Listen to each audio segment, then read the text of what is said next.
Hello everyone आजिर भिडिओলৈ স্বাগতম জনাইছো। আজিৰ কেইবাটাও গুৰুত্বপূৰ্ণ খবৰ। আজিৰ এই দিনটোতে ভাৰতত প্ৰথমবাৰৰ বাবে জ্বলিব 2479টা গড়ৰ খৰ্গ। বোকাখাত ষ্টেডিয়ামত ইতিমধ্যে দুদিন ধৰি চলি আছে প্ৰস্তুতি। আজি 22 ছেপ্টেম্বৰ গড়ৰ খৰ্গ দাহন কাৰ্যসূচীত ৰাজ্যৰ মুখ্যমন্ত্ৰী ডক্টৰ হিমন্ত বিশ্ব শৰ্মা নিজেই উপস্থিত থাকিব।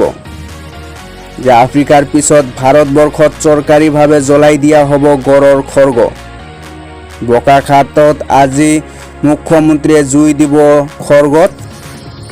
বিশ্ব ঐতিহ্য ক্ষেত্ৰ কাজিৰঙা ৰাষ্ট্ৰীয় উদ্যানৰ লগতে ৰাজ্যৰ বিভিন্ন ৰাষ্ট্ৰীয় উদ্যানত স্বাভাৱিকভাৱে মৃত্যু হোৱা আৰু চোৰাং চিকাৰী হত্যা কৰাৰ পাছত উদ্ধাৰ কৰি বিভিন্ন কোষাগাৰত জমা ৰখা মুঠ 2623টা গড়ৰ খৰ্গ বিশেষজ্ঞ সমিতি আৰু বন বিভাগে পৰীক্ষা কৰাৰ অন্তত ইয়াৰে 2479টা খৰ্গত আজি বোকাখাত ৰাজহুৱা খেলপথাৰত মুখ্যমন্ত্ৰীৰ উপস্থিতিত জ্বলোৱা হ'ব। ইয়াৰে 94টা খৰ্গ সংৰক্ষণ কৰি ৰাখিব আৰু 50টা খৰ্গৰ বিৰুদ্ধে বৰ্তমানেও চলি আছে আদালতত গোচৰ। আন এক খবৰ, কাৰ্বি আংলঙত পুনৰ বৃহৎ পৰিমাণৰ হেৰইন জব্দ, গ্ৰেপ্তাৰ 2 সৰবৰাহকাৰী। সাবনৰ বাকচত অনা হেৰইনখিনিৰ ওজন আছিল প্ৰায় 412 গ্ৰাম বুলি আৰক্ষীয়ে প্ৰকাশ কৰিছে। অসম আৰক্ষীয়ে ড্ৰাগছৰ বিৰুদ্ধে নিতৌ সফলতা লাভ কৰি থকাৰ পিছতো ড্ৰাগছ মাফিয়াই অব্যাহত ৰাখিছে ড্ৰাগছৰ বেহা। শেহতীয়াকৈ নিশা কাৰ্বি আংলঙত আৰক্ষীয়ে পুনৰ বুজন পৰিমাণৰ হেৰইন জব্দ কৰাৰ লগতে গ্ৰেপ্তাৰ কৰিছে 2 সৰবৰাহকাৰীক। ইপিনে আৰক্ষীয়ে হেৰইনসহ গাড়ীখন জব্দ কৰাৰ লগতে গ্ৰেপ্তাৰ কৰিছে মণিপুৰৰ আমজাদ আলী আৰু আনিছ খান নামৰ 2 সৰবৰাহকাৰীক। ইপিনে আৰক্ষীৰ প্ৰাথমিক অনুসন্ধানত গাড়ীখন মণিপুৰৰ পৰা গুৱাহাটী যোৱাৰ লক্ষ্য আছিল বুলি জনাইছে। আন এক ডাঙৰ খবৰ, পৰেশ বৰুৱাৰ সৈতে পোনপটীয়াকৈ কথা পাতিব ৰাজ্যৰ মুখ্যমন্ত্ৰী ডক্টৰ হিমন্ত বিশ্ব শৰ্মাই। পৰেশ বৰুৱাই বিচাৰিলে মুখ্যমন্ত্ৰী ডক্টৰ শৰ্মাৰ সৈতে আলোচনাৰ প্ৰসংগত টেলিফোনত কথা পাতিব পাৰিব। যে এইবাৰ তৃতীয় পক্ষৰ জৰিয়তে নহয়, পোনপটীয়াকৈ আলফাৰ সভাপতি পৰেশ বৰুৱাৰ সৈতে কথা পাতিব মুখ্যমন্ত্ৰী ডক্টৰ হিমন্ত বিশ্ব শৰ্মাই। যে মঙলবাৰে গুৱাহাটীত সাংবাদিকেৰে হোৱা এক বাৰ্তালাপত মুখ্যমন্ত্ৰী হিমন্ত বিশ্ব শৰ্মাই কয় যে যোৱাকালি কেন্দ্ৰীয় গৃহমন্ত্ৰীক সাক্ষাৎ কৰাৰ সময়ত মই তেওঁৰ পৰা পৰেশ বৰুৱাৰ সৈতে কথা পতাৰ অনুমতি বিচাৰিছিলোঁ আৰু অমিত শ্বাহে মোক আলোচনা আগবঢ়াই নিয়াৰ বাবে টেলিফোনত পৰেশ বৰুৱাৰ সৈতে কথা পতাৰ অনুমতি দিছে। আৰু এতিয়া পৰেশ বৰুৱাই বিচাৰিলে আলোচনাৰ প্ৰসংগত মোৰ সৈতে পোনপটীয়াকৈ টেলিফোনত কথা পাতিব পাৰিব।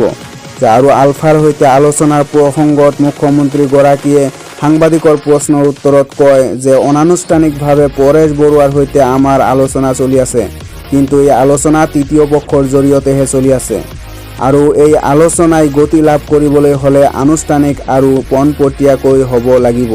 সেয়া আমি পোনপটীয়াকৈ কথা বতৰা আৰম্ভ কৰাৰ বাবে আগবাঢ়িছোঁ আৰু এই ক্ষেত্ৰত পৰেশ বৰুৱাও সঁহাৰি জনাব লাগিব। পৰৱৰ্তী খবৰ, ৰাজ্যৰ বিভিন্ন প্ৰান্তত 453জন মাটিৰ দালালক আটক। ৰাজ্যৰ কেইবাখনো জিলাত আকস্মিকভাৱে অভিযান চলায় আৰক্ষীয়ে আৰু এই অভিযানত এই পৰ্যন্ত গ্ৰেপ্তাৰ কৰিছে মুঠ 453টা দালালক। আৰু এই দালালসকলৰ ভিতৰত আছে কেইবাজনো ৰাজনৈতিক নেতা তথা বহু ৰাজনৈতিক নেতাৰ ঘনিষ্ঠ লোক। উল্লেখ্য যে গুৱাহাটী, কামৰূপ, নগাঁও, ধুবুৰী, হোজাই, ডিব্ৰুগড়, বঙাইগাঁও, যোৰহাট, হাজো, চামগুৰি, ৰূপহীহাট, গৌৰীপুৰ আদিকে ধৰি ৰাজ্যৰ বিভিন্ন স্থানত মাজনিশা দালালৰ বিৰুদ্ধে অভিযান চলাইছিল আৰক্ষীয়ে। আজি মুখ্যমন্ত্ৰী হিমন্ত বিশ্ব শৰ্মাই এই সন্দৰ্ভত কয় যে যোৱা নিশা 450জনৰো অধিক দালালক আটক কৰা হৈছিল আৰু প্ৰায় 700জনৰ নাম আছে তালিকাত। আজি আবেলিৰ ভিতৰত সকলোকে আটক কৰা হ'ব। যে জন্মৰ প্ৰমাণপত্ৰ, মৃত্যুৰ প্ৰমাণপত্ৰ উলিয়াৰ নামতো লয় দালালে পইচা। এইসকল আঁতৰ কৰিব লাগিব, অন্যথা অসম কেতিয়াও দেশৰ ভিতৰত উন্নত হ'ব নোৱাৰে। ৰাজ্যৰ NRC সন্দৰ্ভত গুৰুত্বপূৰ্ণ সিদ্ধান্ত। যে 31 আগষ্ট 2019ত প্ৰকাশিত ৰাষ্ট্ৰীয় নাগৰিকপঞ্জী হৈছে চূড়ান্ত NRC।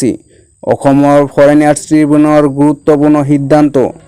অসমৰ বিদেশী ন্যায়াধিকৰণে সোমবাৰে NRC সন্দৰ্ভত এক গুৰুত্বপূৰ্ণ ৰায় প্ৰদান কৰে। ন্যায়াধিকৰণে কৈছে যে 31 আগষ্ট 2019 প্ৰকাশিত ৰাষ্ট্ৰীয় নাগৰিকপঞ্জী হৈছে চূড়ান্ত NRC। যে ফৰেন ইয়াৰ্ছ ট্ৰিব্যুনেল হয়তো ৰাষ্ট্ৰীয় নাগৰিকপঞ্জীক চূড়ান্ত বুলি বিবেচনা কৰিছে, কিন্তু ৰাষ্ট্ৰীয় জনসংখ্যা মহাপঞ্জীয়কে এতিয়ালৈকে ইয়াক জাননী দিয়া নাই। অসমৰ কৰিমগঞ্জ জিলাৰ ন্যায়াধিকৰণে এজন ব্যক্তিক ভাৰতীয় নাগৰিক বুলি ঘোষণা কৰি কয় যে ৰাষ্ট্ৰীয় পৰিচয় পত্ৰ এতিয়াও জাৰি কৰা হোৱা নাই। কিন্তু 2019 চনত অসমত প্ৰকাশিত NRC চূড়ান্ত হোৱাৰ কোনো সন্দেহ নাই।